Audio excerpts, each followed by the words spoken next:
Welcome aboard, cruisers.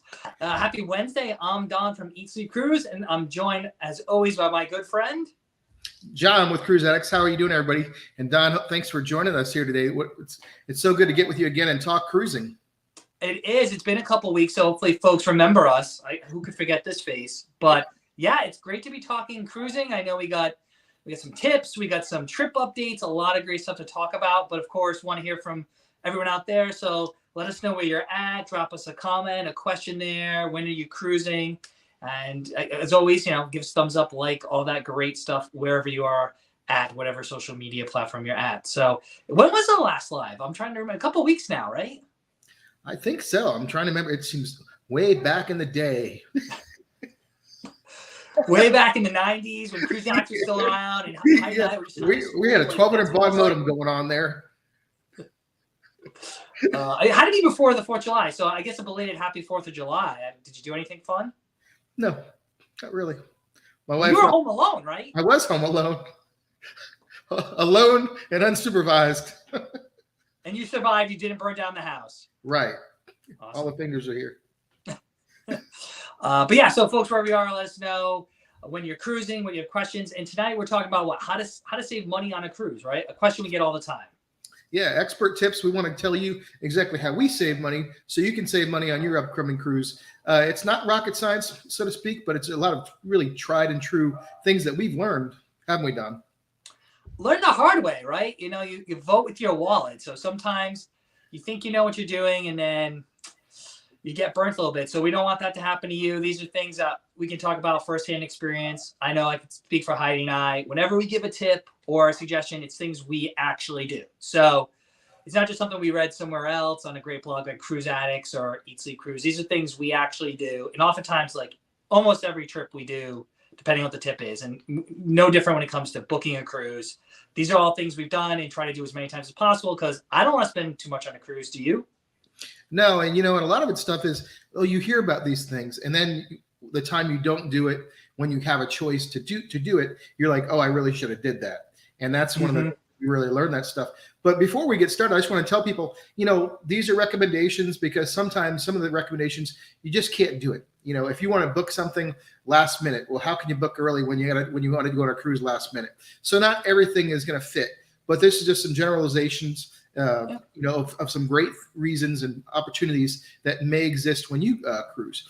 But I also want to say, hey, ask your question below. If we want to get to your questions. Also, check in for both of us. We're coming to you live. It's on eatsleepcruise.com and also cruiseaddicts.com. Please check in. Let us know your upcoming cruise. I know me and Don both have cruises. We were just talking that before we went live. We're super excited. So we'll get into that. So please check in, give us a hello, give us a like, and please give us a subscribe. We really appreciate that.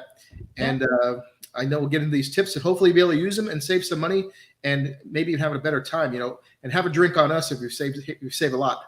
Yeah, exactly. Right. So cite us when you save a lot of money, and when you don't, just, chalk it up. But a couple of people already checking in, John. We got Willis here going on, I believe, Wonder of the Seas. That sounds like a Thanksgiving cruise. Now that's a ship to spend Thanksgiving on, right? Oh, yeah. What a great ship that was. Really loved it. So Willis, you have a great time. And then we have Lauren Lives Life. I love that. She's new and just subscribed. So welcome. That's awesome. And like she's going to be sailing, looks like, Carnival Magic in it's like 10 days from now. Great ship. You're going to have a great time, Lauren. And thanks for checking in. Yeah, awesome. So, but as John mentioned, we're going to give you some tips. Depending on the circumstances, you may or may not be able to use all of them. And sometimes they work more than they don't work, right? I mean, occasionally you might stumble on something that goes counter to our advice, but in the long haul, these are things that we have found has helped us save money, especially if you're thinking of, booking like a Wonder of the Seas, like a newer ship or maybe a really popular ship out there, like the Celebrity's Edge class or the Carnival Jubilee or some of these other larger mega ships. So yeah, as a whole, we'll just get into that too. New ships are going to cost more money. Sure. But there's ways around that. That's why, like with both of our websites, we constantly share news releases, news updates saying bookings are opening up for X new ship on this date at this time. And, and sometimes there's even special dates just for like repeat cruisers, like for Diamond members with Royal Caribbean or what have you. So this give you a chance to book early. Sometimes it's almost 2 years or a year out from sailing. You know, the general public doesn't have a clue about the ship. They're just going to hear about it. Some girl at the office or guy at the office is going to be talking to his friends and going, hey, I booked Wonder of the Seas or Utopia of the Seas or Icon of the Seas. And they're going to, what's that? And they're going to look into it. And now it's going to be 2 or 6 months, 3 months before sailing when this guy booked it a year out. I can guarantee you his price for that cruise that he booked that first couple of days when it went on sale is going to be much, much cheaper than the 3, 6, or even a month ahead, a couple months ahead. I couldn't agree more, especially for new ships. So as John mentioned, first tip right out the gate, book early. We always recommend, Heidi and I always recommend 8 months in advance if you can swing it. Of course, this depends on your vacation time, it could be your job if you're working in education or whatever the case may be. You might have predictable weeks off that you want to travel. We'll get to that a little bit later. But I know just for we were just talking last time we talked, Utopia of the Seas had just been announced. So that's going to be the 6th, I think, Oasis class ship in Royal Caribbean, one of the most popular classes of ship. And we know within 24 hours, we booked another tip we'll talk about a little bit later. So we did book on that trip as soon as it became available to us as Royal Caribbean. We're Diamond, but I think all Crown Anchor members got the same open date. And by the next day, it was easily the room we booked, easily 20% more. Literally the next day. Now, they could come back down. They can fluctuate. So we see some great tips about other refaring. But the earlier you book, 9 times out of 10, the better rate you're going to get, right? Yeah, and you were talking about time you're booking with promotion. So this is what you're kind of saying. If you have a special promotion or repeat guests or just either initial bookings for the season, whatever it is, buy one, get one freeze. We even wrote down here that there's also wave season. Everybody talks about wave season, but it's actually a real thing. All the cruise lines kind of get together and say, oh, from January to mid-March each year, they offer these amazing promotions for the rest of the season. The summer season, of course, and also the winter season all the way until the next January. So you can get some great things, like we said, buy one, get one free, kids sail free drink packages, free Wi-Fi, even gratuities included. You see, right now, anytime I go to the YouTube, I like to watch YouTube. There's constantly promotions from whatever brand cruise line I've searched last. And right now, Holland America is looking at, doing a big promotion. So also cruise during off-peak times. I know we talked about that before we were just went live too. So yeah. Yeah, I mean, we can slow down a little bit, John. Yeah. Okay. First of all, I want to go back. I love John. Everyone knows who watches. Did you call it the YouTube? Yeah, did I really? I'll go back and look. The YouTube. That's like my 78-year-old dad being like the computer. Like Donald does things on the computer, but I don't think we're gonna let that one. We're gonna let that one slide. So, yeah. Of course, no one knows what the sales are gonna be, but there are definitely big promotions. Like with Prime Day recently, we saw a bunch of cruise lines. I think you mentioned, I think Hal was doing a big one for certain sailings. Some other boutique cruise lines, I know American Queen Voyages, and some other ones were running promotions that kind of correlated to Prime Day on Amazon, which was yesterday and today, right? But there are definitely that wave season is kind of where I think the cruise lines really pull it out. And we've actually cruised during wave season. Like we'll book a cruise a full year out during wave season, get all the perks, and then sail like January or February the following year. And not only do we get a great rate, but the ships tend to be quieter that time of year too, right? Just after the holidays. Yeah. Kids are back in school, families aren't there. So wave season is not only a great opportunity to look for deals, but also, talking about cruising during off-peak times. Wave season tends to be an off-peak time because it's the middle of the winter and everyone just spent all their money on Christmas. So don't go on a Christmas cruise. Wait and take the family on like a late January cruise, right? And then you save money and the ships are quieter, or go on like the shoulder season, right? We were talking about some seasonal ports we've been sailing in recently. Yeah. And, like we wrote that down here too. Book during the shoulder seasons, which is the beginning and the end of the cruise season for Alaska, for example, and also Bermuda. And then off-peak times to if you can, like I said, a lot of times you can't. But if you're going to the Caribbean, you can avoid the summertime, Christmas and New Year's if you can. And then try to book during October, November, December when there's no holidays. on your actual sailing, if you can kind of go around. So you don't want to book a cruise while Thanksgiving is happening, but you can book days before or after. Same thing with Christmas or New Year's. And you get some of the lowest rates on almost every single ship in all of the Caribbean. So all these Florida cruises, some of the ones that even go out of New York, that's how you get some great deals. But as you know, it's really hard to go because kids are still in school. There's a lot of times there aren't any major vacation times that. But if you can do that, if it works with your schedule and your family, then that's how you save a lot of money. And I thought about this earlier too. Is we see this a lot in the Facebook groups and how people actually will book a cruise or put a deposit down or something like that while they're on board. So every cruise line has like someone on board that helps you make a reservation for a future cruise consultant, what have you, right? And if you go through them, a lot of times they give you an onboard credit, like $250 or what have you.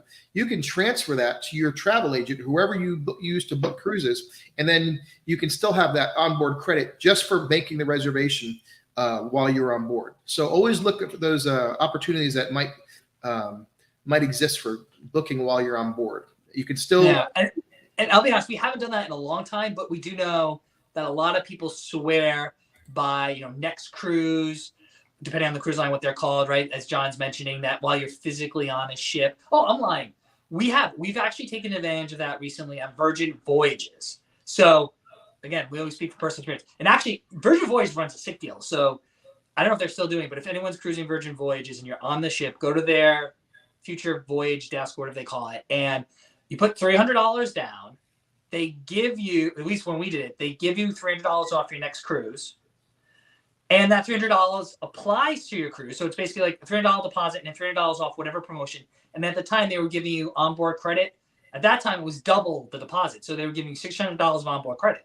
So you're putting $300 down and getting like $900 worth of value. I mean, that's a crazy deal. So I do have one of those credits laying it around that I have to use by next year, which I'm sure we will. But yeah, I mean, booking, not all the promotions are that sweet, but definitely if some people say the best time to book a cruise is when you're on another cruise, as John mentioned, because you can, depending on the promotions, you might have onboard credit for the future cruise, for the current cruise you're on, and your travel advisor usually still gets the credit. That's like what 99% of the cruise lines. I think one or two of them, I kind of don't give the travel agent, but most of the time, if you book on board, your travel advisor still gets the credit. Which, we'll talk about a little bit why you should use a travel advisor. But we have a couple folks checking in. Again, let us know in the comments below. A tip here, this helps when you book early, is to keep checking your boarding, your fares. On the rare case it goes down, and occasionally it does. Like I said, we've been on 70 cruises. We always book super early for 80-90% of them. And I can only think of one time where the fare was cheaper when we got to final payment for our room category, right? And that's where you have a travel agent. One of the many great things travel advisors can do is work with the cruise lines to be like, hey, what can we do here? Can we get a reduction in fare? Can we get onboard credit? So I think someone else mentioned that they have done the same thing right here. Johnny did, and now has $200 and change of onboard credit, right? Yeah. So that's moving cabins or changing things. So just keeping an eye out, you don't have to be stalker-ish, if that's a word, but we keep our eye on that cruise planner. Like I'll be pricing things out, but when you work with a travel advisor, especially some of them, one of our trusted travel advisors we use just finds the deals. I don't know. He's got like a sixth sense about these things, and he'll message us being like, this went up, this went down, and it's almost like a little bit of a chess game. But if you have a travel advisor who's like that, you don't have to worry about it. But if you don't, you can always check out the prices too, right? So you just don't want to set it and forget it, but you want to, at a reasonable pace, keep your eye on what are the current fares, what room categories are still available. It's funny you bring this up because the travel advisor I've been working with Cruise Addicts, they actually have software that monitors the rates for all their clients. So if there's a massive reduction, enough to get their attention, it'll show up in their daily notes to say, okay, my client needs some attention. Maybe they need to rebook, or if it's not before final payment. And I've even had in the past, I've had people where something drastically changed, where because of that relationship the travel agents have with the cruise lines, they can go to the cruise lines, the people that work with the travel agents and maybe get some compensation or something if there's something egregious or just a little not right there. But for the most part, booking early is really what it comes down to in modern things. Back in the day, the rates used to fluctuate more, but today it's almost like the airlines, the cruise lines have kind of got it where it just drastically goes up and up and up. So it's pretty significant. Where once upon a time it used to be all over the place. So yeah, what's supply and demand, right? Once as fewer of those cabins are available on any ship, but tends to be a little bit more for newer ones, then those cabins become worth more money, so they're willing to charge the prices. So as John said, having a travel advisor, we both cruise a lot. We almost always book with a travel advisor. It is possible. This actually. It ebbs and flows. We used to say like, well, a travel advisor is not going to get you a cheaper rate than what the cruise line advertises, and I would say that's still mostly true. But quite honestly, lately, the trip we're going at the end of the year, we're doing a big celebration cruise, Heidi and I, for our anniversary. And at the time, again, this very similar same travel advisor I just talked about, was able to get a group rate on a European cruise that included. It's on Celebrity, so they're kind of on their always included package, or whatever they call it now, which has a drink package, Wi-Fi, and service charges, I think, gratuities.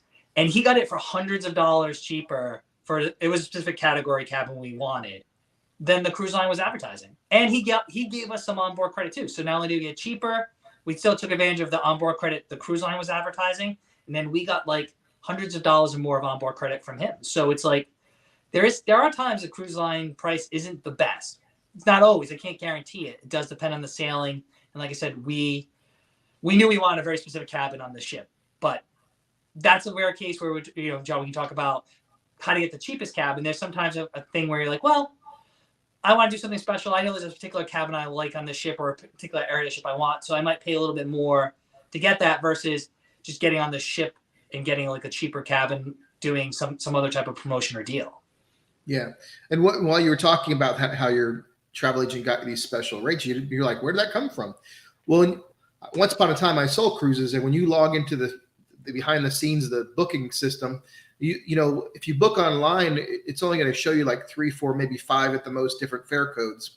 But from the travel agent side, you could see there's just a remarkable amount of different fare codes and options. And then you add the group cruises, group rates, and different promotions that the average person might not know about.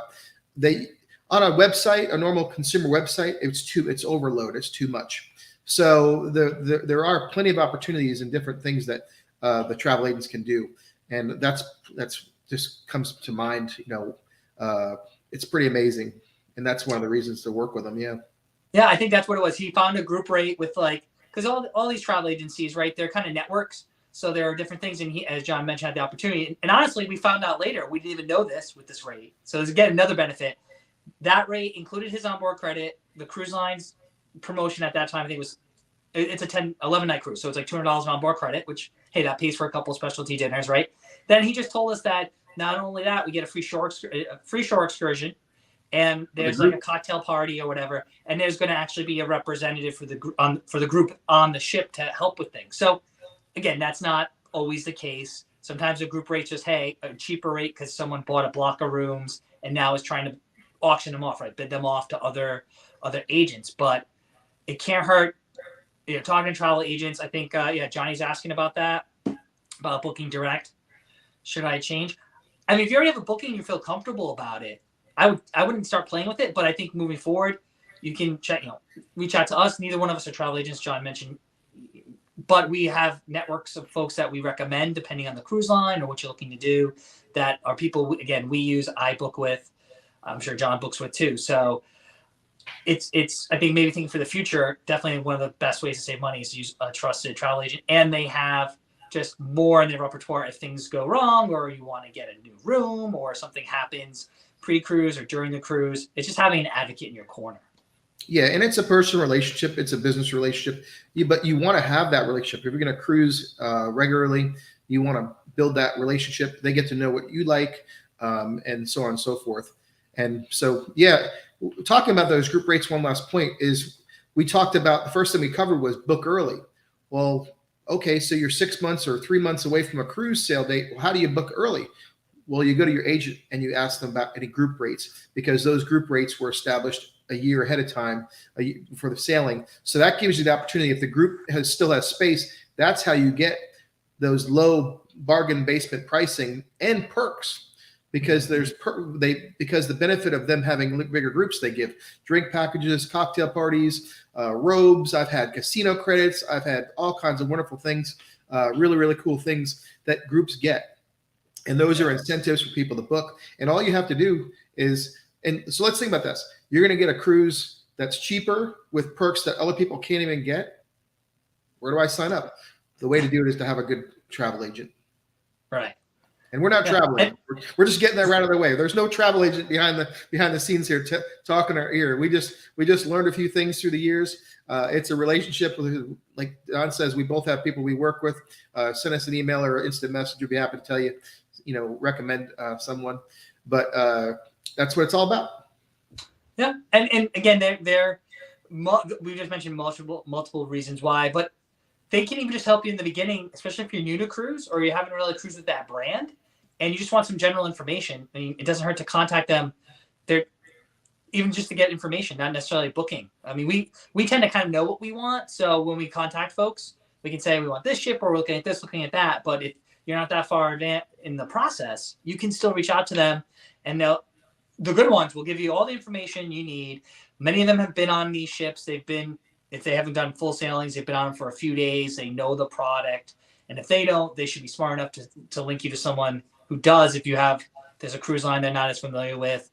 But many of them specialize in certain cruise lines, whether luxury or contemporary too. So don't just think like you only call a travel agent when you're ready to book. You can reach out to them, go to their websites, hit them up on social. And like I said, I'm just talking, the last 4 trips we've booked with travel agents. At least 4. At least the last 4 I can think of on top of my head that we booked all with travel agents. So, and I don't regret it. 2 more points that I was thinking while you were talking about that is so many times I look I'm like, we have CruiseX has many different groups, of course, Viking and Carnival, Royal Caribbean, all these different types, and even general cruising conversations. I read them every day, and I regularly see people talk about brand A. And they, that brand that they were established with, that they really enjoy cruising, but they're not happy with the product right now. It wasn't they're not happy with some point of it, and they're really disappointed about it. And sometimes they're appealing to the brand ambassador or what have you. And my thought is, well, a lot of times if they're dealing with a travel agent, that person's probably outgrown that brand. Me and Don have been really, really blessed to be able to cruise many different brands. And it really opens your eyes of what the overall cruise product is, and then the different niches and the different strengths and weaknesses that all the different brands have. They're very catered to certain demographics, and there's expectations. But many, many times, and I've even had coworkers my previous work where I would say, well, try this brand, because they've literally they've enjoyed that run, as a guest on that one brand, and now they're ready to take a step to another brand. Maybe they're going to go from Carnival to Princess. They're going to go Royal Caribbean to Celebrity. They're going to go from Norwegian to Holland America, or maybe they're going to go to Viking. Whatever it is, there's these different tiers and different expectations, and a lot of times people grow.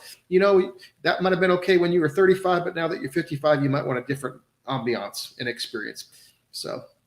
And an agent, my point was, the agent will actually help guide you through that and say, you know what, Don, maybe you should try this ship. And there's a great value on the Eurodam in Alaska. There's a really good deal on Norwegian Prima or what have you.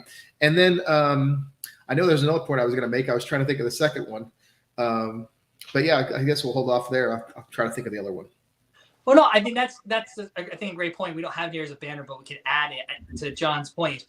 If you're just looking at the bottom line, the cruise fare, and maybe it's, like you said, you've grown on the brand, or you've kind of moved on and you want a different type of onboard experience. If you just look at how much a cruise fare is, you might be tempted to go with the cruise line you're familiar with. But if you start calculating in drink packages, Wi-Fi, specialty dining, some of the other brands might have these packages, like I mentioned earlier, Celebrity has like the Always Included. I think it used to be Always Included. Holland America has like the Have It All. Princess now has the Plus and Premier fare packages. So, which bundle multiple things, not only just the cruise fare, which includes a lot, but some of those other typical add-ons. then once you start balancing out, maybe some of those other cruise lines you were pricing yourself out of really aren't that much. They might even be a better value because you're paying more, but you get more. Right? And that's a lot of, I think, what you're kind of touching on. A lot of times we hear people saying, oh, this has changed, or I don't need a racetrack or a zip line on this ship or whatever it is. It's like, oh, well, if you're looking for a different experience, if you start thinking about the totality of all the costs, this brand will give you Wi-Fi and drink package, and it's incrementally more than if you try to get that Wi-Fi and drink package on that other ship, which maybe you don't even want all the other stuff you're paying for, because you're paying for water slides and zip lines and stuff that if you're not going to use it, then and you rather try something else. So we've cruised a lot with a lot of these brands, but I'm always new to opening things up, and I'm always surprised some of the stereotypes out there. Once you get on board some of these ships, those stereotypes almost never hold true, right? Yeah, everything always sounds much worse. If you listen to all the reviews and that one person in a group, you'll never cruise. And I know sometimes I've gone a different brand and you walk around and you're like, this is really nice. I get it. And those, a lot of times those nicer, more inclusive brands are cheaper. And you can say, well, John, how is that possible? It's because the whole world, the Royal Caribbean Cruises wants to book that ship on that week. So the demand, there's only one ship. And so the price is going to go up. So, and then then it lasts for 6 weeks and sometimes the whole year. So that product it's really, really nice, but it's less inclusive a lot of times. I'm just talking in general now. But it's elevated because of the demand. Same thing with Carnival. Same with these big brands, because these big brands have big followings. Whereas a good travel agent might say, Don, what do you guys really want? You're going on your anniversary cruise.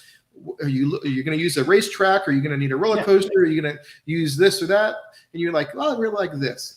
And all of a sudden you might find yourself on a 2,000 passenger ship. That's a fraction of the cost because the masses are not buying that product. So the demand is much less because that ship might not be as brand new. It's not brand new. But it might have got refurbished last year, but people aren't talking about it as much. And that's kind of the fun things that me and Don get to do is we get to hear about these ships. We just got off the Norwegian Spirit in May. Really, really nice. Had a $100 million refit. So really like a brand new ship. So, and you don't need to worry about 6,000 or 7,000 passengers. It only holds 2. So just another example. But what I was going to touch on is that travel agent, and we just talked about this on a Viking live stream I did the other day, was, once you kind of leave the Caribbean and you start really traveling overseas, airfare kicks in where there's these really nightmares with airfare. And sometimes your airfare is included. There's great packages with air included, especially with Viking, for example. But what happens if you have a problem? Who are you going to call? Well, a really good travel agent. A lot of times these big agencies actually have an air department inside their offices. They don't tell you that, but they do, where they have relationships and they can make things happen. And, those agents are very serious about their businesses, where if you pick up the phone, they're going to answer in the middle of the night and they're going to help you when you're stuck at the airport, and they're going to work their magic because this is what they do. And does that cost you anything? No. Most agents, the ones I work with, don't charge a fee. I don't know if the ones you do charge a fee. Some do. I've been at the table with plenty of travel agents, and I'm sure you have too, Don, where some like, I charge a fee. But, and that's their business. They're serious about their time, and I respect that. But the ones me and Don work with don't charge a fee, and they get paid directly from the cruise line to be that conduit to build those relationships and so on and so forth. So there's no extra cost. And like I said, we could talk all day. We actually are talking about all the perks and benefits to actually using them. So I know we could keep talking about that. What a big subject travel agents are, huh? You think we were travel agents? Yeah, I mean, I think you're lying to me. I think you got a travel agent over there, but there's plenty of there's other ways to save money too. So if you don't want to use a travel advisor, that's fine. I do agree though, John. Ours don't charge a fee, and I'll just leave it at that. I never talk bad about other people. I can always recommend folks that we recommend. But even if you don't use a travel agent, one of our tips that we always do here. I think you just knocked me off. I just did. Where is it? There it is. Guaranteed staterooms. These for us are, again, almost always something we select. The caveat I mentioned, we're going on that trip on Celebrity Beyond, so the newest Edge class. That's right now our favorite class to ship, and we knew we wanted a very specific balcony, sunset balcony, aft balcony overlooking wake. So we foregoed this tip, but the 2 trips we were just on recently, we booked guaranteed cabins, balcony cabins, and some cruise lines call this the cruise only fare. I think Norwegian calls it the sail away. Whatever it is, it's basically the option, or the cruise lines will say, we'll choose your cabin for you. And basically what you're telling them is, we want a cabin of at least this category, but I'm not going to pick the exact one, which unlike hotels, right? Many cruise lines, if you opt to pay a little bit more now, will let you go through the deck plans and they'll show you what they claim is available. And you can select the exact cabin, exact deck, but you pay more. And depending on the price keeps going up as you get more center in the ship and more desirable decks as you go up, prices usually go up. If you're not that tied to having to be in a very specific place, guaranteed, cruise only, we pick your cabin, whatever it's called, can easily save a few $100 a person, but it still qualifies for all the other perks out there, whatever the promotion is, onboard credit, gratuities, or whatever, right? So if you put guarantees, I'm assuming. Oh yeah, that was one of the first perks or first tips that I'd gotten when I started cruising, and I've saved a ton of money. You have to look for it though, and you have to ask for it, but it easily saves $100 per person, and which is interesting and that's off the lowest price. So, because you have to remember too, people are the money. The people that selling cruises are in the money in the business. I'll spit this out, in the business to make money. So sometimes you have to ask for the lowest price, and that a guaranteed cabin is going to be one of like a guaranteed inside category cabin. It's usually inside, ocean view, and balcony. Suites aren't going to be guaranteed, and the way it was told to me, just to reiterate it, is it opens you up for upgrades. You're like, well, what's an upgrade? What do you mean? Well, you're going to get a balcony, but nowadays it's gotten even crazier where you pay for this, pay for that, and be different levels. It's really gotten much more detailed as far as every higher floors are more expensive and everything. So you just say, I'm going to have a balcony, and it could be some big balcony on a high floor. It's basically whatever's left over, they're going to assign it. And so all the people that are guaranteed could move themselves up. And so they're going to place those people last. And, but you get the amazing rate. Yeah. And I don't know if we have the banner here, but I think, John, you kind of glossed over it. Another great thing about is upgrades. So some folks get upgrade genie comes or upgrade fairy comes and grants you an upgrade, but more and more cruise lines now have these auctions or these bids. We did Princess Upgrades, Norwegian has it, Royal's done it, and we've done a few of them, and we've won bids on Norwegian, we've won bids on Princess. I want to say we've done Royal Caribbean. I think so, but what basically it is, you get the guarantee, so you get the room, and then a few weeks out from your cruise, depending on availability or capacity, get an email saying, would you like to bid on an upgrade? And we've bid just a couple bucks over the minimum bids, and we've scored upgrades that only an extra $100, $150 a person at the most to go up several categories. I mean, we've gone from the inside to a balcony on an Alaska cruise for much cheaper than would have been to actually book that balcony. And we had friends on that trip we booked an inside, but I don't know how I got Heidi to convince to do this, but we booked an inside on an Alaska cruise. This is like going back a few years. And we went with some friends and they all booked balconies.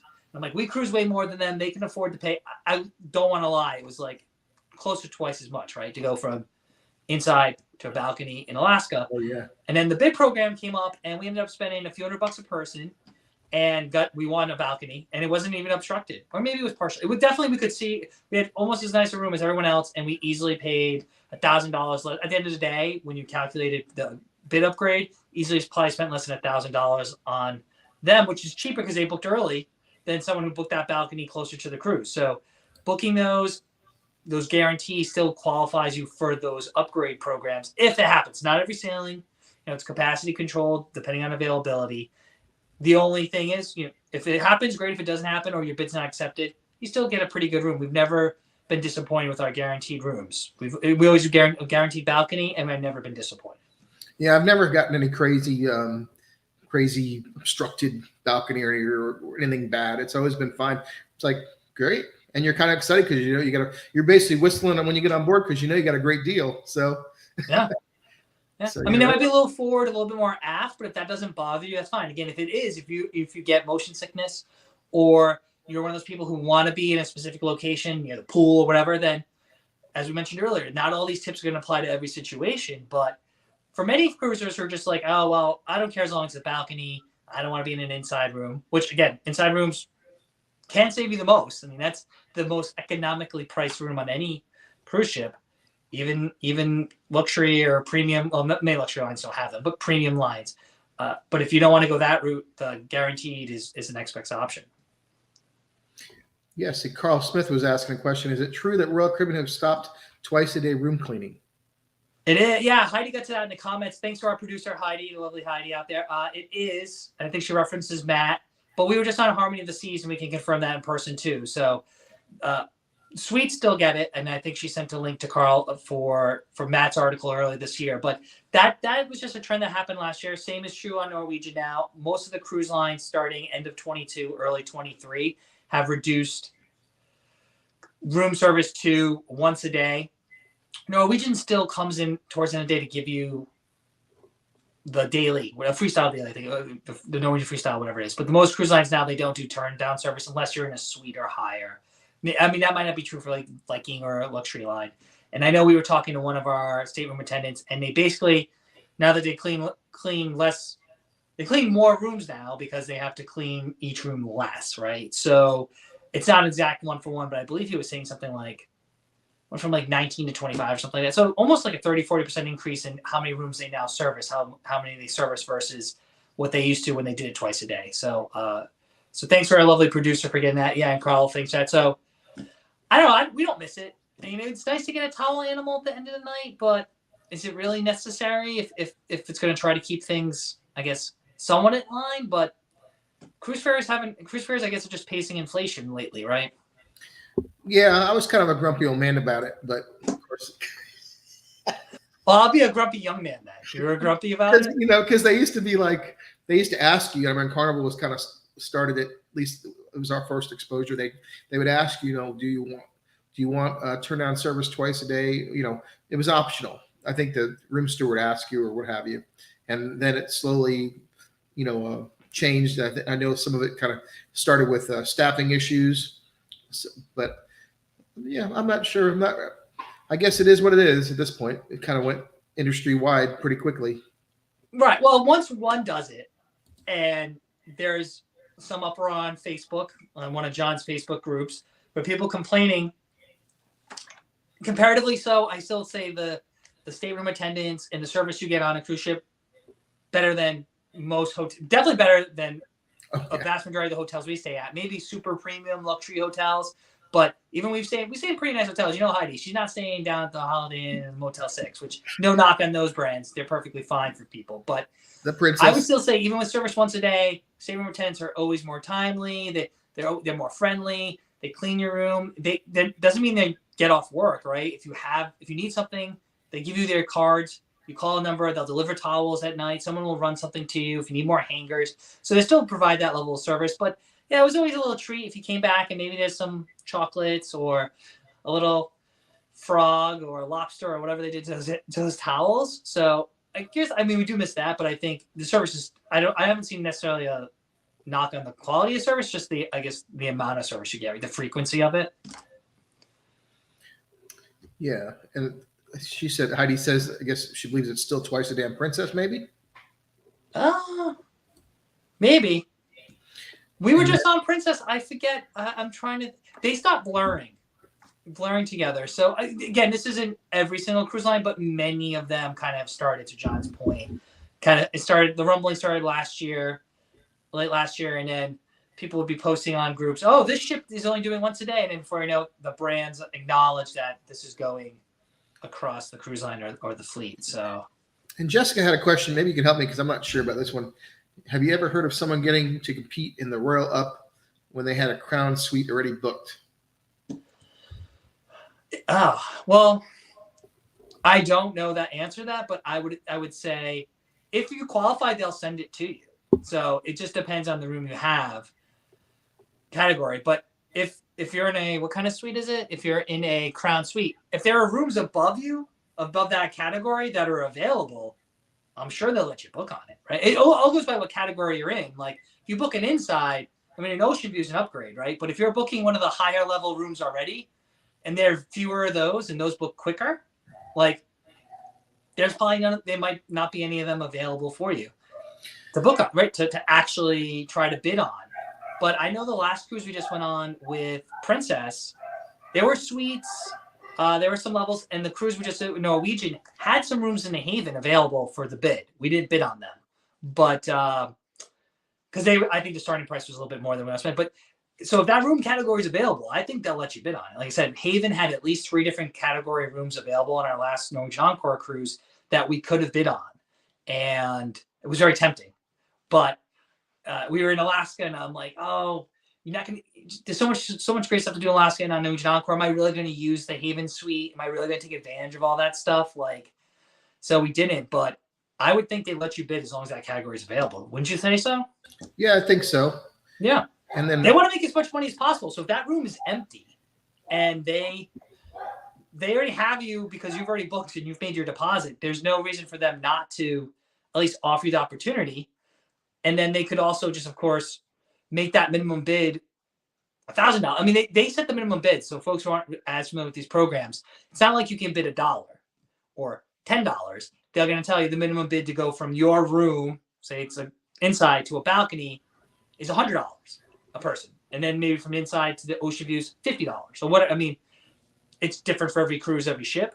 So they could easily, I don't want to remember what the Haven was, but the Haven was definitely not bad value. The Havens are beautiful rooms. We've toured them. We've got to stay at once on Prima, but that minimum bed was probably like $1,000 a person, or I don't know, maybe more. And I'm just like, in Alaska, we're going to be sightseeing, doing stuff. You're not going to use the room as much.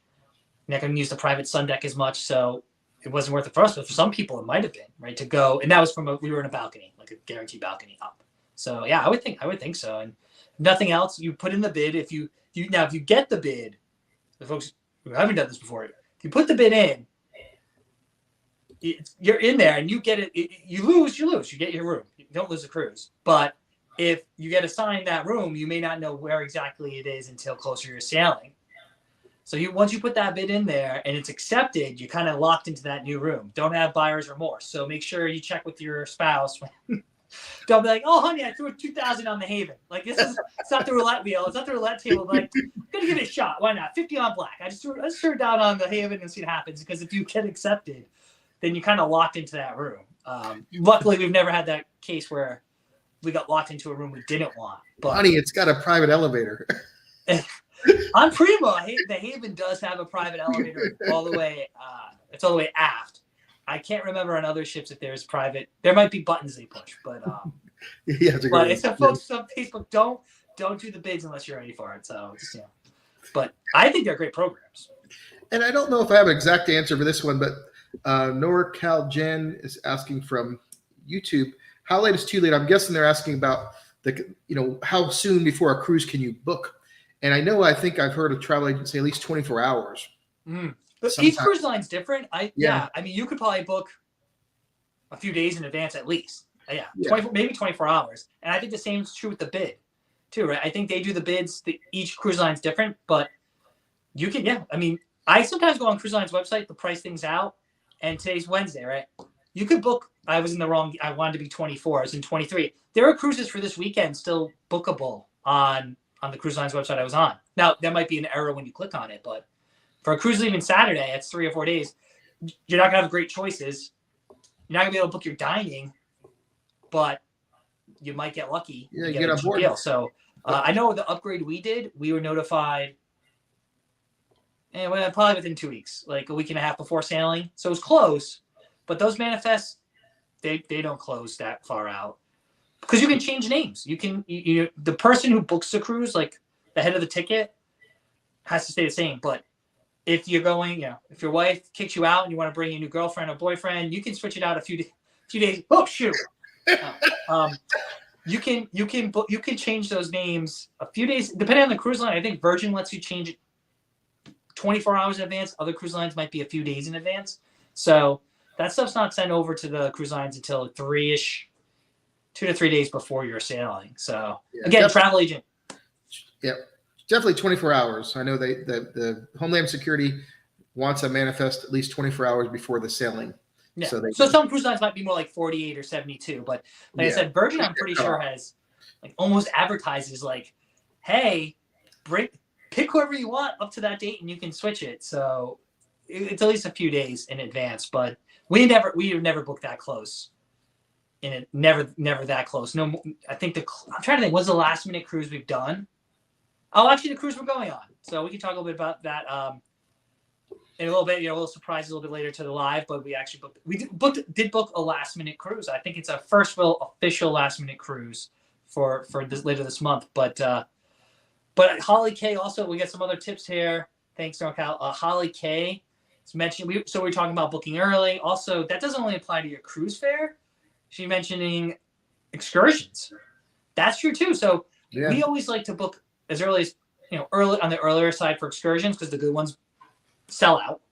But even if you book, doesn't mean you can't go back a little bit later and check to see if there's a deal or a sale. So she mentioned saving over $30, $30-ish dollars. I'm assuming that's per person on an excursion because she booked it and then it went on sale. So you can easily cancel and rebook stuff too. So saving money is not just about the cruise fare, as we talked about earlier, right? It's about bundling things with fares or looking for sales on excursions or drink packages, Wi-Fi, all that stuff. Yeah, everything nowadays, it used to be much simpler, but now it's all about the sliding scale where if you book early, they'll even say, I know Royal Caribbean was real big with that. You could get like dining deals with specialty packages and stuff like that, but it was all time sensitive. Your Wi-Fi was cheaper if you booked it now instead of later, and the closer you got to sailing, it could potentially go up. And of course, some things like cabanas, go really quick. So you want to be able to book those. And of course, if they're cheaper 6 months or a year out, because as you get closer, it's going to be more expensive or not even available, right? Yeah. All this we went on a cruise with my brother earlier this year, and him and his wife are big drinkers. So I was doing some monitoring for him. Again, we booked with a travel agent friend. And I love Luna stuff anyways, everyone folks know. So I was like, I kept my eye on the sales for him. And as soon as I thought the drink package got to the cheapest it would be, I was like, just book it. Again, you can cancel that up to like 3 days before the sailing because he wasn't sure. I'm like, this is most likely the cheapest price. Ended up being the cheapest price. But if it wasn't, he could have canceled. If it went on sale again, you cancel it, you rebook it, just like the shore excursion. And then getting on the ship, it was definitely cheap. Don't wait to be on the ship. So even though there was a sale on the ship, he still ended up paying at least $100 cheaper per person once you added all the gratuities and costs in. I don't remember the exact amount, but I always double check because some folks are like, oh, it's actually cheaper on the ship. I'm like, not in our experience. Things like Wi-Fi or drink packages tend to be more money on the ship. They're never retail costs. I should say never. Very rarely are they retail costs, but they might be 20% off on the ship when you can get it 30% off pre-cruise. Yeah, and it's back in the day, it was all the same price. Not anymore. It's all cheaper. And then back in the day, back in my day, on the time we had midnight buffets. Them there buffet. Well, the point is when people ask us pricing all the time, I think what John is talking about is nowadays, certain cruise lines, it's a different price on each ship, and you could be going on the same ship 2 weeks later and it's a different price. So dynamic pricing is a real deal. Happens in Disney. Now it's happening on several cruise lines, not all of them. Like Princess, it's $60, Princess Plus $80, Princess Premier, I think across the fleet to do their upgraded packages. Hal, I think, is similarly, like you can book the fare, but then those upgrades are basically flat. But some cruise lines, no, it's dynamic. So people have said, oh, you mentioned you paid X for this. How do I get that price? I'm like, well, if there was anything like pre-COVID, you're not getting that price, right? So cabanas, shore excursions, drink packages, they're all up across the board since the restart in 21. But even now, we don't like publishing prices. We tell people just to be truthful, like, hey, this is what we did, this is how much you paid. And then like, well, I'm seeing it for sometimes double what you paid or 50% more. And I'm like, could be your sailing, just could be the time of year, check back later. It just changes, like you say, constantly. It's fascinating to hear you talk about this stuff because that's still kind of new to me, but that's how they're making money. I mean, in supply and demand. And if they If they know they can make it, that's why they're profitable. They're trying to be profitable. And some brands were, of course, some were, major debts were that made the headlines, but they're trying to make their money back, but they're also trying to get the people on board as well. So it's all gonna. Yeah, I think, and they're doing a good job. So if folks haven't cruised since the restart, probably, if you're watching us and you follow Cruise Addicts or EC Cruises, if you don't, you should. So cheap plug, shameless plug, actually. What I think they're still doing there's still a great value there, right? If you compare it to going on vacation where you have to book your hotel, then you go get your meals, and you got to go to your entertainment, whether it's a show at night or live music. Cruising is still a great value. Things are up across the board.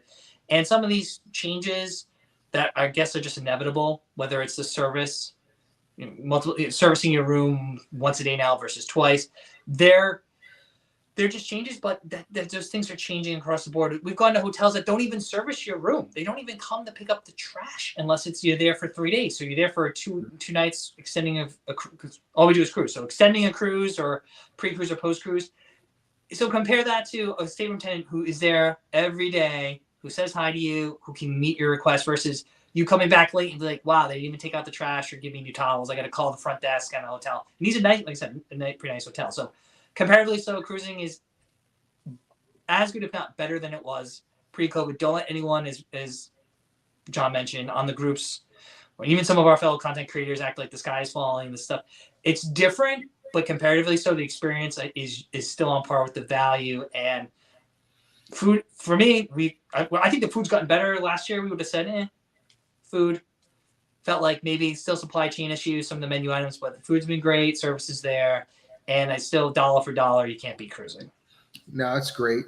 And I think it's definitely on par, what you expect, and definitely much better value than any land-based opportunity, because the hotels are kind of being sneaky, whereas you go to the hotel and it's a nice brand, and then there's like kind of the list price, but then there's the checkout price.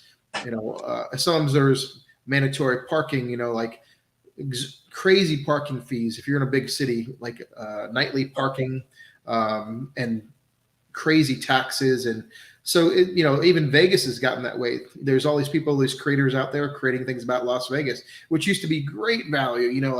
They used to talk about it and compare it to cruising, that you could really, get a hotel for a great rate, and of course eat for nothing. And the shows were, of course, a little premium, but now everything's expensive there, it seems like. And I call it Disney. I call it Disney prices. Right now, you go everywhere. Like when you go to Disney World, you just expect the hamburger is going to be $20, right?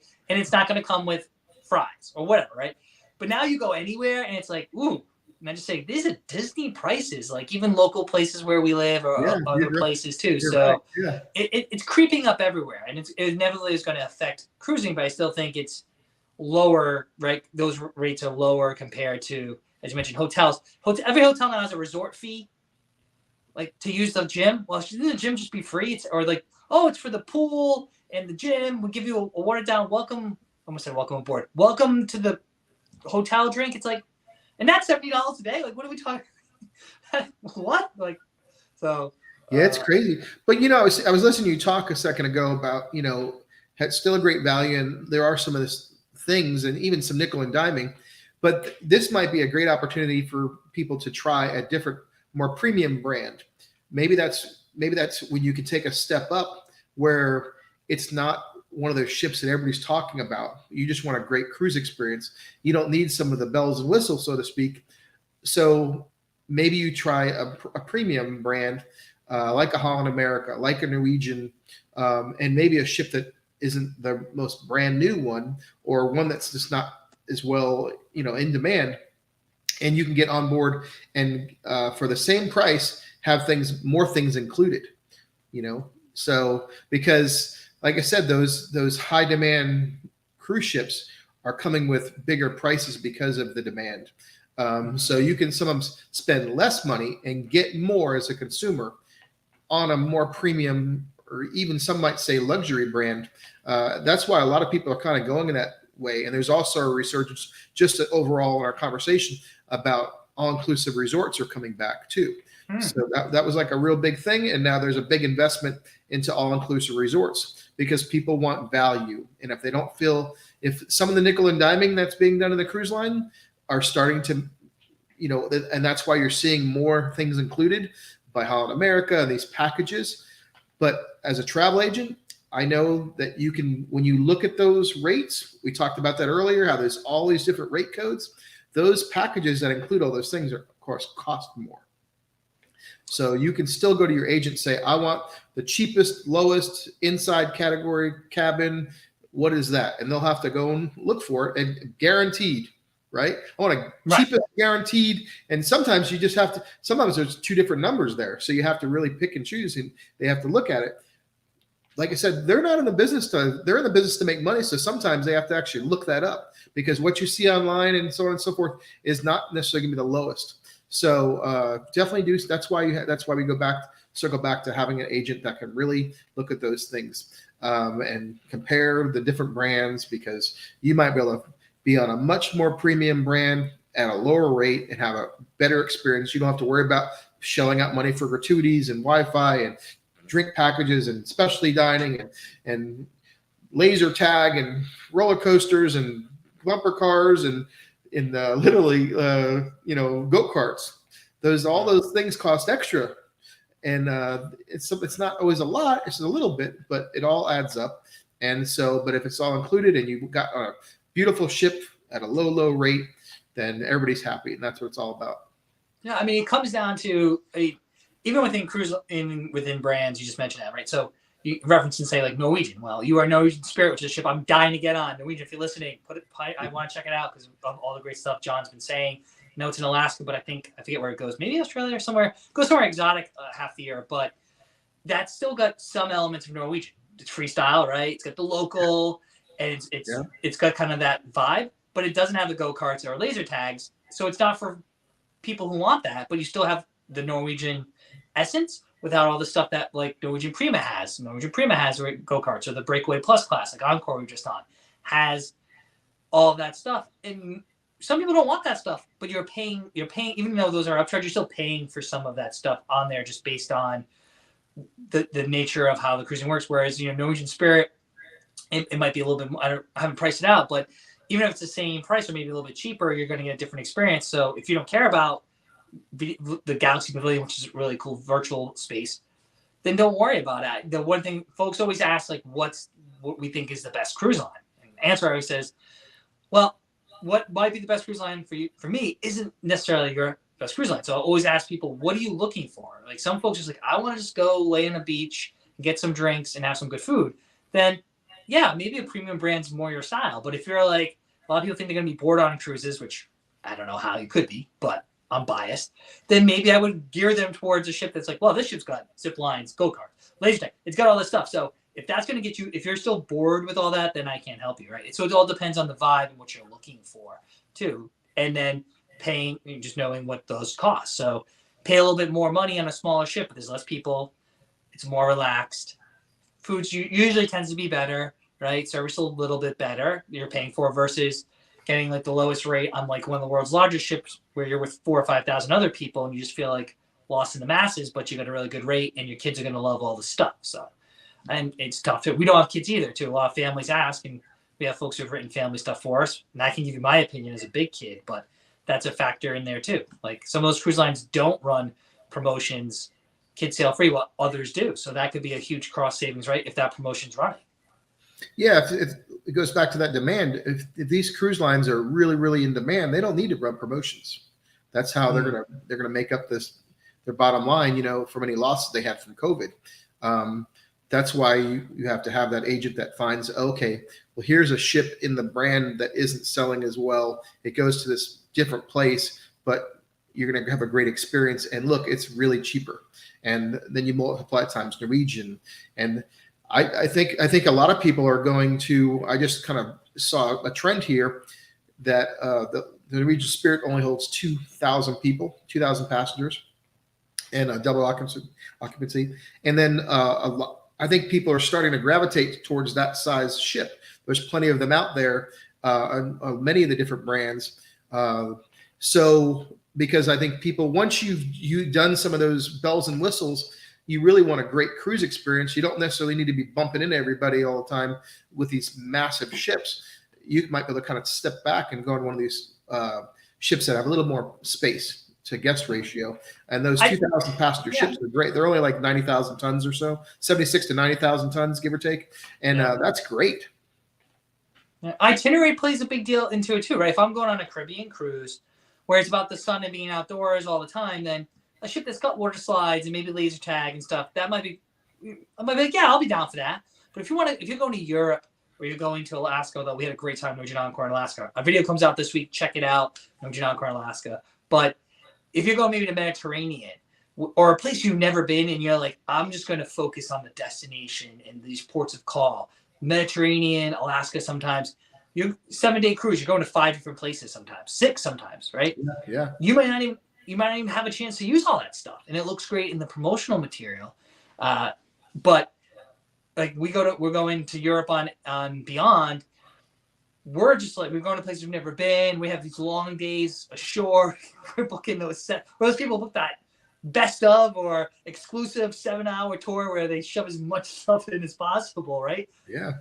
I'm not gonna come back and run around and play laser tag. Like I'm gonna come back, have a nice meal, have a drink at the martini bar, see a show if I want to, and then pass out because the next day, from exhaustion, not drinking. Yeah. Because the next day, like I'm gonna be doing roughly the same thing, right? So it does. Just think of that too when people are booking things.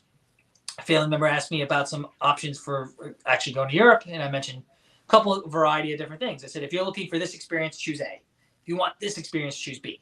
If you can swing it and you have the funds, choose this experience. So it just depends on the experience, the dollar amounts, and that gets back to your points there, especially about just figuring out what you want. And it could be a 90,000 gross ton ship. It could be 169,000 gross ton ship, right? Encore is roughly that, and Spirit's roughly what you said it is. Yeah, and you're right about that. I remember when I first had the forums, people were talking about. I still haven't been to the Mediterranean yet, but many people would talk about doing a Mediterranean cruise and how they were exhausted. That you're really in a port every day, and you're walking, and you're on buses, and doing all these different strenuous things, cobblestone streets, and it's hot. If you go into summer, so it's hot there. Depending on what time of year you go. And I'll never forget our first river cruise. We were there. It was happened to be Christmas markets, but my phone was just blowing up, making noises, like that, the health, monitor system, where it keeps track of it. It was giving me gold. And I'm like, because I walked like steps that were unheard of for me, I think you could lose weight doing those things. We talk about our packing tips before, how you really have to have good shoes to walk up those things. And I even see people now in the Viking group talking about the Marksburg Castle, because there's literally a steep slope that's quite difficult to get up. And you have people at various ages, it's quite challenging. And it's challenging for us. Just to get to the castle was significant. So it brings back memories that, these destination focused voyages where you literally have ports every day and you're very, very active and you're walking and you're doing things. You come back to eat and you go back out sometimes, like on river cruises. River cruises, sometimes you'll do 3 different stops in a day. And I love it. It's great. But you don't really care about what's going on. You're not caring about the spa or, what have you. It's the last thing on your mind. And some people joke, they need a vacation after the vacation because they're so demanding, but, they're once in a lifetime experiences for many people. But you got to know what you're getting into because it's quite challenging, right? Yeah. Yeah. And that's another, again, point too. If you book a luxury experience like that, whether it's Viking or other river cruises, and you might look at that price tag and like, wow, that's crazy. But they're usually longer itineraries. Sometimes they include flights or like a flight credit. But once you're on there, beer and wine is included. You get a tour that's included at essentially every port. And they're usually pretty good tours. They're walking tours. You can upgrade to other tours if you want. But then, bottled water, especially coffees, there's so much included in that. Then if you were to break it out and start thinking about everything that's included versus going on like more of a budget or economically priced cruise, and then everything costs more, right? It doesn't include, not that people drink a lot of soda anymore, but it basically includes just bottom of the barrel, like flavored water, drip coffee, and the buffet in the main dining room, and nothing else, and like one casual restaurant. So there is something to be said about having that kind of that pricing structure that Viking and some of the other ones have now, like Scenic and these other brands. that are positioned in luxury, but really sometimes can be a great value, especially in destinations like we still haven't done a river cruise. We were supposed to do one in 2020, but it canceled, obviously, because I'm more into it than Heidi would be, because that just sounds like different than ocean cruising, right? Because you get to go to these unique places. You're never really far from destination. They're just a little bit more authentic. You get to see those countries, right, a little bit more and enjoy just kind of walking around. You don't need to go on a zip line or dune buggies, right? It's so we'll get on one. We'll get one on soon. So well, we did the 4-night one together, right? Was it 4 nights? I think we did. That's how we first met. Yeah, we did. Yeah. Viking did a naming ceremony thingy in 2018, was it? 19? It's been a while now, hasn't it? 2019, maybe? Must have been 2019, maybe 18. I don't know. But plus 4 or 5 years ago. And that's crazy. Yeah, we haven't been back. Viking's great, but there's plenty of brands that do that. The main point just being like when you just focus on how much is the cruise cost and you don't factor into these other things, you could be missing the total cost of your cruise. And we have a lot of stuff on the blog or on our YouTube. How much does Alaska cruise really cost? Well, once you start adding flights, shore excursions, some of these other things, it's not that nice $1,000 per person price that might be on the cruise line's website. That's not even true because they're going to throw taxes and other stuff in it. Right? That's barely even the starting point. So it's thinking of some of these other things that come into play, and that's when a good, anyone can tell you walk through this and include everything for you. So, I think it might be a good way. If we have some other questions, folks, leave them in there. We always like to go over an hour. But we do have some announcements, right, about some little surprise trips. I alluded to ours, but I think you have an announcement too, right, John? Yeah, I'm excited to be joining Holland America's Eurodam on the 29th. We're going back to Alaska for a 7-night, basically closed loop, or basically Seattle to Seattle. Get to go Glacier Bay this time. Very excited about that. Going to Icy Strait, Ketchikan, and Sitka, which I've never been to Sitka. Ketchikan's been a long time, since 2003, last time I've been to Ketchikan, and never been to Sitka, so I'm very excited about that. I haven't been on a Holland America ship, I think, since it was Zuiderdam. I think it was 2001. So it's been a couple days since I've been on a Holland America ship. Very, very excited to join them, and please follow my social media channels. And while on that note, please give us a thumbs up, give us a like, give us a subscribe, all those wonderful things. We really appreciate it. We like to see all that stuff. And I know we got a couple questions. Jeff Dinter's asking about something. He said he thinks the cruise lines need to raise their rate of pay that we get on the ship, so that then the raise the salary paying crew members and not make us pay their salary. And that kind of, that's just similar to a lot of people say that about, the hospitality industry as a whole in the United States. Different countries have their different things. So I guess that's quite debatable in many different ways, Jeff. I think that's a whole show in itself. And I'm not going to go there per se, but I know that just the top of my mind is there's brands where there's no tipping, where it's included. So those are options, but I'm not sure. Usually they're more luxurious. So it's kind of, whatever the consumer wants to do, and it's consumer driven. Yeah.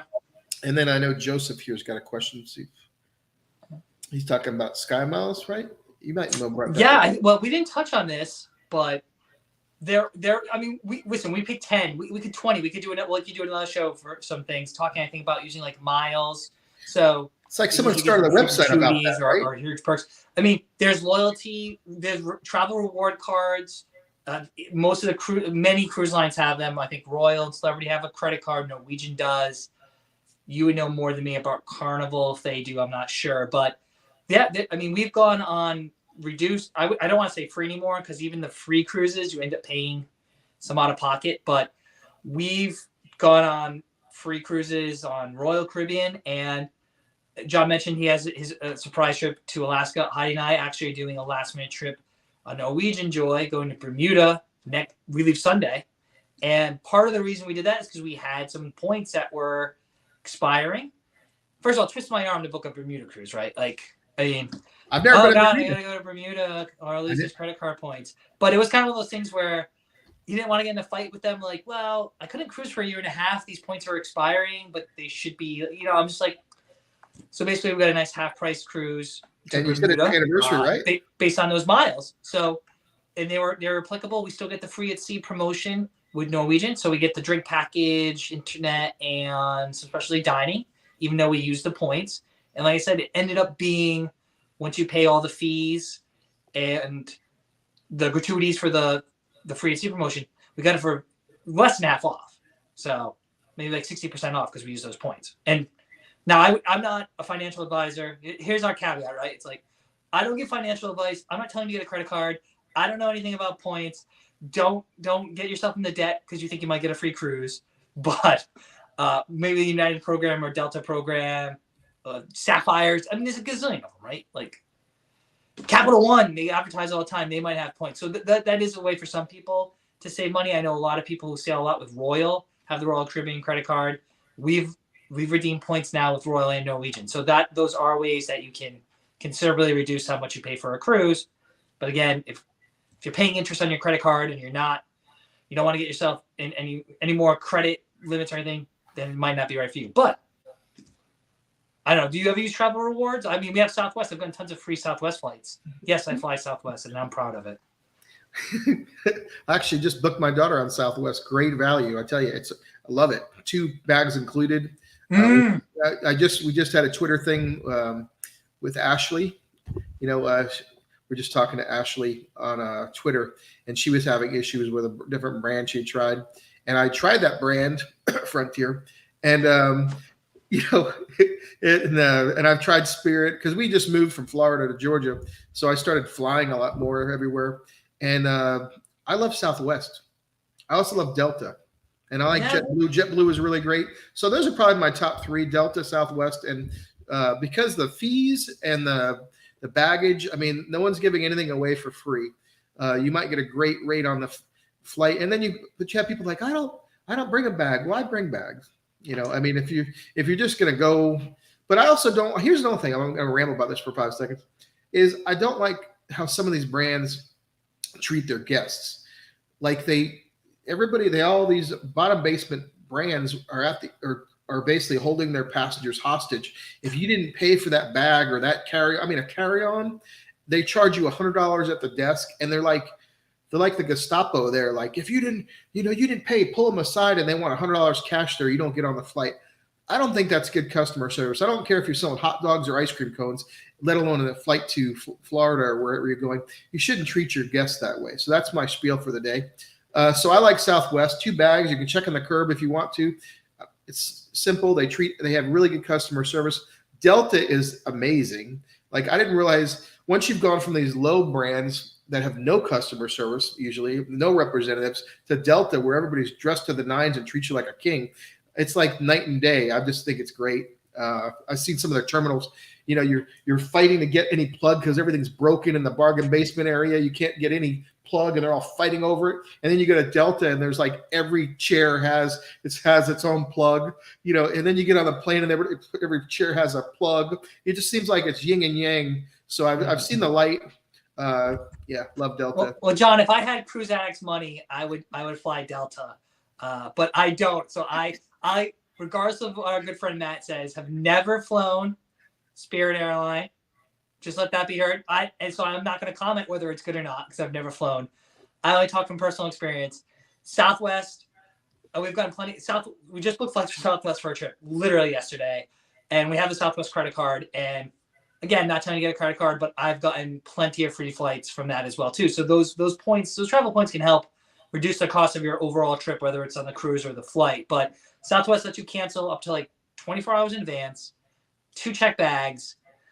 And where we live, Southwest usually has a decent amount of flights, but I think since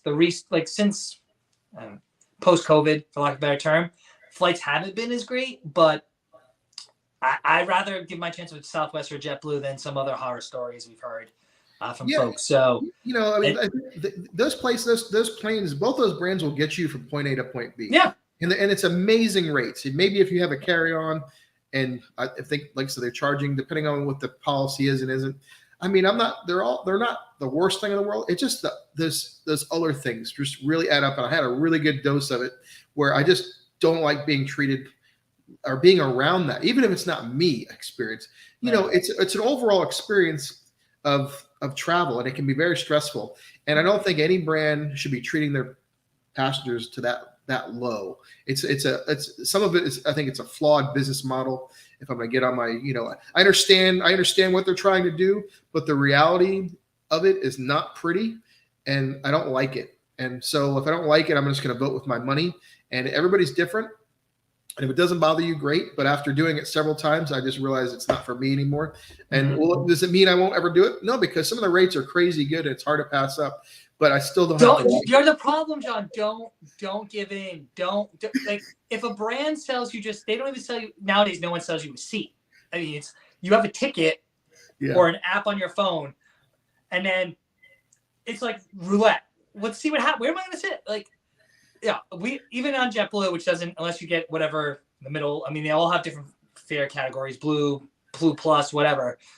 Same thing with Southwest. Southwest, you don't get a seat. You get some random assignment and then pick your seat. That's the only thing I don't like about Southwest, but I'll forego that because I save easily each trip $150 in baggage fees because, or more, at least like you go to Southwest, you said 2 bags each, right? JetBlue, if I bring 2 bags, it's $70 each way. So, and sometimes I got 3 because we're crazy. But like, I had a bad problem too. I mean, these cruise lines some of these cruise lines, they said they don't even bring a carry-on. It's like you're coming on the book bag. Where are you going? Like, who shows up to the airport with just a book bag? Like, I'd be suspect of that person. Like, I get it. Maybe some business travelers going somewhere for a day, but they shoved everything in a book bag. Like, you don't even get an over-the-head compartment that costs more. Nah, I mean, I'm not playing those games. That's I got Eat Sleep Cruise money. I can afford like the seat and like overhead bins and maybe just be grumpy about luggage. So. And by that means I don't have much money, but yeah, I totally get it. And Joseph, I know I saw this question from Joseph. I'm sorry. Yeah, and there's so many things on groups and Facebook and everything. People talking about these casino deals, and I've met them. I actually had dinner. I met someone on my last Carnival cruise and Carnival Celebration. This lady, she's really wonderful. She's actually a member of Cruise Addicts group and everything, and a really nice lady. And she was telling me, you got to get in these casino deals. She's cruises many times of the year. But I'm sorry, you have to spend here's what I'm thinking. Here's my understanding. You have to gamble. First of all, you have to register. So every major cruise line, you have to register in the casino. So you become a member. So they rate your play, I guess what they call it, isn't it? Or they keep track of it. Just like a major landside casino. And I know there's tons of videos on the internet about this too. So you have to spend money and so on and so forth. But my understanding is it's probably a lot of money. I'm guessing you have to spend probably like $1,500 or something, which might not be a lot for you, but I'm cheap. I don't have eatsleepcruise.com money yet. So, so what I would say is I agree, Joseph, we should do a show. So Joseph, if you're still listening, or on replay, anyone's watching, you can follow Royal Caribbean Cruise Chronicles, I believe Royal Caribbean Cruise Chronicles. You can check on, I think, Facebook and YouTube. It's a good friend of ours. He is someone who knows a lot about Royal Caribbean specifically, but I'm sure like his advice would apply to many cruise lines, right? But he's been on close to 200 Royal Caribbean cruises. He knows the ins and outs of these casino deals and things. So maybe we'll get him on, one show. Yeah, definitely. You might even know him. He's all over social media, and he just started his own channel. So a plug for him. He'd be the first person we reach out to. Royal Caribbean Cruise Chronicles, I believe, is the name. Google it, search for it, and he's just started doing that. But we can get him on, and it may not be. I mean, yeah. The short answer is John's right. You got to at least gamble. So if you like gambling, it might not be. I'll take that back. I really don't know. Yeah, because you got to gamble, but because the lady you hit a certain level, what he's told me is like, once you get a certain level and they know you, each brand's different, but you don't have to give them a certain amount of action, right? There's a method to it. He knows it. We'll get him on. He can explain it to us because he mentioned it to me too. I'm not a huge gambler. If I bring a couple $100, Heidi and I will play roulette because you can just bet on numbers. There's no strategy. It's like numbers. And I like blackjack, but it's funny we do roulette too because blackjack. So red or black, 50-50 chance, right? Huh? For red, roulette's great because they just play red or black, 50-50 chance you're going to win. Well, what about green? That throws the odds off. Yeah, I know that's sort of. But anyway, the short answer is some people know the Greg. tactics. We'll get them on and talk about it. But I wouldn't. I don't know if it's a money saving, right? So we're talking about money saving tonight. I still think in the long run you're paying for those cruises somehow. But if you're good at it, maybe not. I don't know. So. Yeah, I mean, if it's part of your entertainment, if it's part of your entertainment and you're not registered, then you should do that. If you're going to do it anyway, you should be able to get your benefit. And there apparently is a benefit where maybe you'll get a free inside cabin because and I know that they say that it's usually free inside cabin, and then you have to pay your port fees and taxes. So let's say those are $250. Well, they'll give you a $250 onboard credit to cover that. Okay. So you can get on board, and sometimes drink packages included. So, and I think maybe the lower tier is, and I think there seems to be a tier of basically based on your play, because if you're spending a lot, they're going to give you more and more, I'm sure, where you're going to get you probably can go from an inside cabin to an outside, a balcony, or even a suite, depending on how much you're spending in the casino. Some people spend a lot of money. I know they do. I've seen them. But wherever you are, whatever you're doing, there's probably some level there that you can enjoy if that's something that you do while you travel. Yeah. If nothing else, I know from, again, really talk about personal experience. We have an uncle who, we've been on a cruise with them. He goes to the casino every night. I don't see him spend a lot, but he goes to local casinos here in Massachusetts, and he seems to always come back and get a certificate like, I got a free cruise. And he knows we love to cruise. And he's been on at least 6 or 7 free cruises, but you're right. Sometimes you got to pay the fees or some of these vouchers. So if you live near any of these local casino, look at their website. Sometimes you can go and just, if you're there at the right time and you're sitting on a slot machine and you throw $10. I don't know again all the logistics, but he's definitely just come back or gotten them in the mail. He's gone to the casino one night and then 2 days later or next week, he's like, we just got another voucher for another free cruise. And I know they've been to Alaska, they've been to Greece on these vouchers. So not completely free. Obviously, you got to pay to fly there, but they've definitely have gotten what I would consider greatly reduced cruises. I don't know if I call them free, but greatly reduced cruises. And I don't see him as a shark, not a big gambler, but he must give a little action. So we'll get more. We'll have more on that because our friend, my Royal Caribbean Cruise Chronicles, he's all over this and stuff. So yeah, I think that's. I'm not a big casino. I don't really see any more questions if folks have. We're gonna be Bermuda next week. So the week after is right before your cruise, right? Yeah, we said maybe the 26th. So we can maybe do another one. Folks want to join in. We can give you a review of Bermuda. John can give you a prep of his Holland America Line Alaska cruise. But of course, if you have questions about anything else, we're always happy to help. Appreciate all the questions and all the engagement tonight. John, where can people find you? Right here. I'm here right now, but you can. It looks lovely, by the way. He's such a snob because he always seems to be coming live from a Viking ship. Yes. So, but you can follow me at all my social media handles are at Cruise Addicts, and you can follow me at cruiseaddicts.com. And Don, where can they find you? Very similar at Eat Sleep Cruise. Don and Heidi from Eat Sleep Cruise here on YouTube, Facebook, Twitter. We're on Threads. I know you're on Threads. I've been seeing your posts. We're on Threads. I'm still on Twitter, but I don't know. I might be making the thread leap. I don't know about you. Instagram, Facebook, eatsleepcruise.com, all those places. We can. What do you think? Last minute ditch for folks' social media. What do you think of the thread so far? So far, so good. It seems really, really nice. Except it doesn't seem like I'm so used to using hashtags, but it didn't seem like anybody uses hashtags on there. So I was a little bit of a learning curve. But it seems really nice. I know a lot of my followers haven't caught up yet, so I don't really know how that's working it yet. But I haven't logged in for a couple of days, so I'll have to check that out. But it seems like it's working really good, though. Couple of days, John. You're behind the times. You got to get on Threads every day. Scroll. So I know. I was trying to keep up with you guys. That's all Heidi. I do so little social media for someone who works in social media. YouTube and writing are kind of my thing. Heidi does she does a lot of the writing too, but does the social media. So if you folks haven't, It's Cruzak's on Threads too. Eat Sleep Cruise on Threads as well too. So John said you're not there. Let's get there. Let's check it out. Threads is, I definitely think it's better than Twitter, at least right now, as far as kind of just the overall vibe. But we'll see what happens. Is it a week old yet? Yeah, maybe just about a week. I'm impressed with it though. Yeah, it's not too bad. So maybe Zuckerberg did something right here. I mean, he bought Instagram. He had the foresight to see that. So I think it's going to bring out. I know Elon Musk had a lot planned for Twitter, where was going to make it do more things. So I think it's going to make everything better. Hopefully, that there's going to be more because with competition usually becomes more creativity. So maybe both platforms will get better and better.